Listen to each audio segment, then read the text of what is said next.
Olá, olá, olá pessoal, boa tarde. Falando um pouquinho aqui sobre a decisão polêmica do Supremo Tribunal Federal, falando sobre a ultratividade dos acordos coletivos. É uma decisão muito importante, prolatada aí no final do mês de maio de 2022 pelo Supremo Tribunal Federal, encampando a tese aí da reforma trabalhista no sentido de que as normas previstas nos acordos coletivos têm a vigência de apenas 2 anos e elas não são renováveis automaticamente. Ou seja, para que todos aqueles direitos garantidos por um instrumento normativo não se prorrogam para os anos subsequentes. Isso foi feito de uma forma como para fomentar a negociação coletiva, para fomentar o debate, né? Tendo em vista também que a reforma trabalhista trouxe muitas coisas ruins, mas uma boa. Passou a prever que o que for negociado entre o sindicato da categoria e o empregador prevalece sobre a lei. É uma baita de uma janela aberta no sentido de fazer com que os sindicatos, que a categoria dos trabalhadores consigam aí melhores condições do que aquelas apostas na lei. Ou seja, a faca e o queijo sempre estiveram e agora mais do que nunca está na mão dos próprios trabalhadores. Se você quer uma reforma trabalhista melhor, se você quer uma condição melhor de trabalho, se você quer direitos melhores, basta que você, enquanto categoria, se organizem aí e consigam melhores direitos. Ah, mas a situação está muito difícil, nós estamos perdendo direitos trabalhistas, as decisões da justiça estão cada vez piores. Concordo, tá?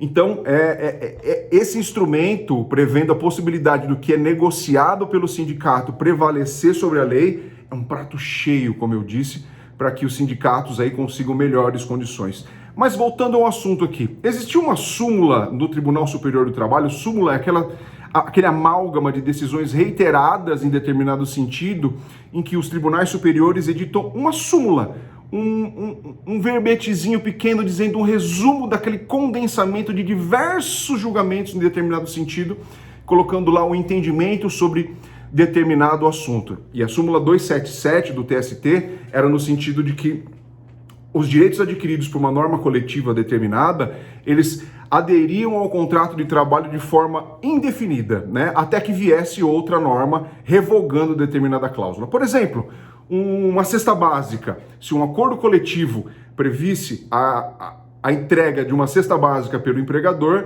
essa cesta básica era devida nos anos subsequentes, até que viesse nova norma coletiva, tirando essa previsão dos instrumentos coletivos. Isso agora acabou. Por exemplo, se a norma coletiva prevê a cesta básica até o ano de 2022, até maio de 2022, e a próxima norma coletiva não venha dizendo a mesma coisa, não é devido o pagamento de uma cesta básica para os trabalhadores a partir de então.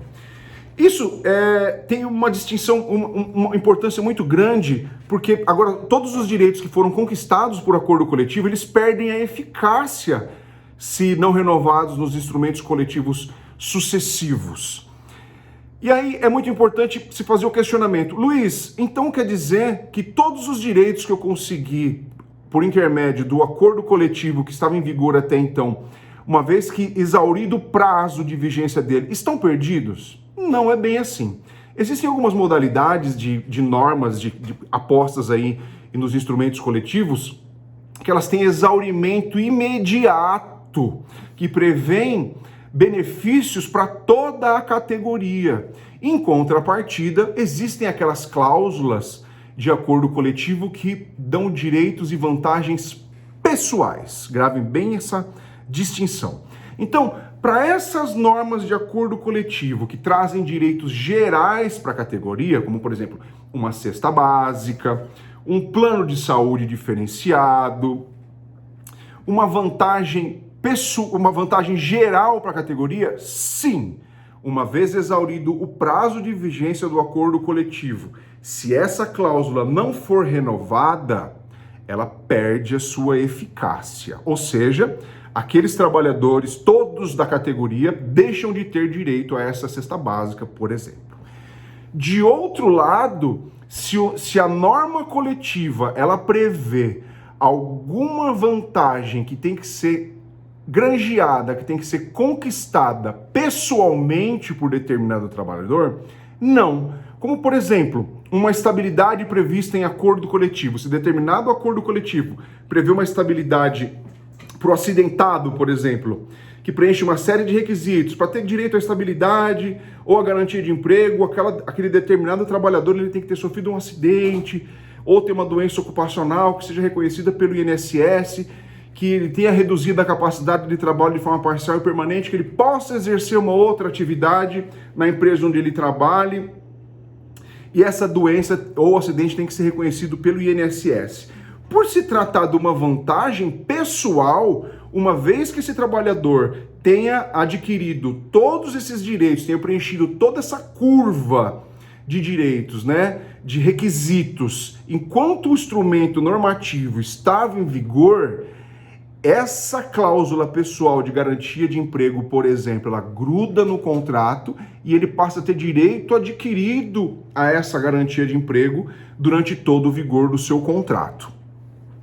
A mesma coisa para uma licença gestante, cuja o benefício de elastecimento do tempo seja maior do que aquele previsto na lei. Se a gestante ficou grávida no período de vigência desse instrumento normativo que prevê um tempo maior de estabilidade ou um tempo maior de afastamento, ela tem direito adquirido a permanecer com o gozo dessa cláusula enquanto ela permanecer nesse estado de gravidez. Então, diferentemente, é aquela pessoa que, porventura, nesse exemplo da grávida ou do acidentado, do doente ocupacional, é diferente no exemplo se essa pessoa ficou doente no vácuo, né? Na ausência de norma coletiva. Por exemplo, vamos tomar por um exemplo aqui, tem uma cláusula de acordo coletivo prevendo estabilidade para o doente ou para a gestante até maio de 2022. Se o novo acordo coletivo não vier prevendo essas duas modalidades de garantia de emprego no instrumento posterior, eventuais pessoas que fiquem doentes na vigência desse novo acordo coletivo que possivelmente venha sem a previsão normativa dessas cláusulas de estabilidade do acidentado ou da gestante, por exemplo, que ficou grávida nesse novo instrumento normativo, sem a cláusula de estabilidade elastecida, nesses meus dois exemplos, não tem direito adquirido às normas da regra anterior. Então, isso é um alerta muito importante, uma decisão muito importante do Supremo Tribunal Federal, que veio a reboque aí da reforma trabalhista, que teve vários desdobramentos muito ruins, né, para os trabalhadores. As decisões das instâncias superiores também vêm aí tendo uma interpretação bastante restritiva, tirando diversos direitos dos trabalhadores. E isso se dá por vários motivos, né? Não é um vídeo político, evidentemente, mas o que tem se percebido aqui, por só trabalhar com o direito dos trabalhadores, é que há uma perda de identidade de classe muito grande por parte dos trabalhadores, que tem sumido, né? Enfraquecendo as filas do sindicato. As pessoas deixam de ser filiadas, as pessoas pegaram um ranço do sindicato, muitas vezes por se confundir aí a figura do sindicalismo e a político-partidária. Então as pessoas acabam por confundir, misturar a questão da defesa dos interesses da categoria com interesses do partido político. É até uma sugestão, né, da revolução sindical que merece ter lugar agora, a revolução sindical também 4.0, como forma de acompanhar a indústria 4.0, que as empresas, por seu turno, vem envidando muitas energias de arregimentar os trabalhadores para o seu lado, como forma deles perderem essa identidade de classe e achar efetivamente que a retirada de direitos é a melhor coisa diante do cenário de crise mundial. Não podemos concordar com o pensamento desse tipo, tendo em vista que nos anos 80 e 90, quando as situações de trabalho eram muito piores, foram os momentos em que deram guarida à maior gama de direitos sociais suplementares aí feitos por interveniência dos sindicatos das categorias, várias do Brasil inteiro. Então, isso é uma forma que é um exemplo que você tem que diferenciar o sindicato enquanto instrumento de afirmação e de melhores condições dos direitos sociais. É um instrumento, o sindicato é um instrumento, é a voz da categoria, como forma de alavancar os direitos sociais. E outra coisa é a difusão político-partidária, que tem que se dividir no século XXI agora, aqui, né, no ano da Revolução Industrial, da quarta Revolução Industrial, como forma de trazer os trabalhadores de volta, de arregimentar os trabalhadores e conseguir aí melhores condições. Ah, mas se eu não fizer isso, o emprego vai ser perdido. O emprego está sendo perdido de qualquer maneira. E a desculpa é sempre da reforma trabalhista, é sempre a responsabilidade acaba sendo do outro. E nesse caso aqui, a janela aberta que o legislador deixou, privilegiando a figura sindical, ela é muito importante e pouquíssimo explorada. Então é hora, talvez, de fazer aí, de fazer a categoria, tá? O sindicato não é uma pessoa. O sindicato é a categoria, são vocês. Então, é hora, talvez, de refletir e usar essa janela aberta de que o negociado prevalece sobre o legislado e fomentar a criação de cláusulas que melhorem as condições dos trabalhadores, né? Porque o legislador permite. Tudo que vocês, categoria, fizerem tem maior validade do que a lei. Então, a reforma que você quer, ela está nas suas mãos. Esse é o momento importante, então é um alerta que se faz aqui, né, da ultratividade dos acordos coletivos. Elas têm limitação de 2 anos para as cláusulas gerais. A cláusula que dá uma cesta básica, a cláusula que dá um aumento coletivo. Ah, o exemplo do aumento é importante também. Então quer dizer que se eu recebi um aumento do INPC no acordo coletivo de 2021 e 2022, se ele não for renovado de 2022 e 2023, eu vou ter que devolver o dinheiro para o meu empregador daquele aumento que eu tive? Não, porque embora seja uma questão geral, é proibida a violação, né, do direito do trabalhador, né, pelo princípio da irretroatividade lesiva do contrato. Então é uma questão muito delicada. Embora o Supremo Tribunal tenha fechado questão dessa impossibilidade da ultratividade, ela tem a finalidade da norma trabalhista, ela tem várias janelas abertas, deixando para que, primeiro, o ente sindical, como ente legislador que é, no ponto de vista trabalhista, consiga trazer melhores condições de trabalho aí para os seus representados, sempre lembrando que os representados são a categoria e não apenas os associados, embora seja legítimo, a partir da reforma trabalhista, o desconto de algumas taxas aí para aquelas pessoas que não fazem parte, que não sejam associadas, tá? É uma tese que vem ainda ganhando corpo.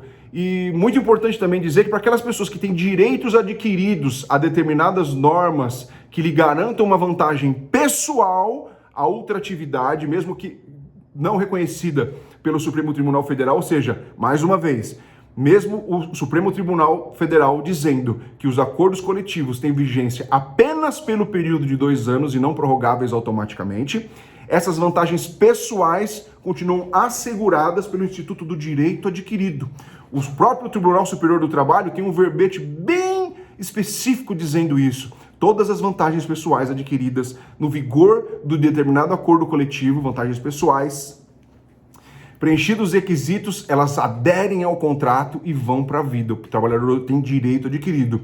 Então, é um alerta muito importante, é uma mudança muito drástica na jurisprudência, por determinação do Supremo Tribunal Federal, que culminará, evidentemente, no cancelamento da súmula 277 do TST, mas que traz à tona um ponto mais importante. Como o vovó diria, a gente tem que sempre usar a diversidade a nosso favor. Então, quando o cenário é ruim, nós temos que usar todas as ferramentas que nós temos à nossa disposição para conseguir melhores condições de trabalho. Então, o recado de hoje, mais importante, não é no sentido do cancelamento da súmula 277, mas sim no sentido do que é negociado prevalece sobre o legislado. Então, se não está bom para você, categoria, qual é o recado que a gente tem que fazer? Que a gente tem que passar é lutar por melhores condições de trabalho, porque o que eu legislo enquanto ente sindical prevalece sobre o que está na lei. Então é isso, um abraço e fiquem bem.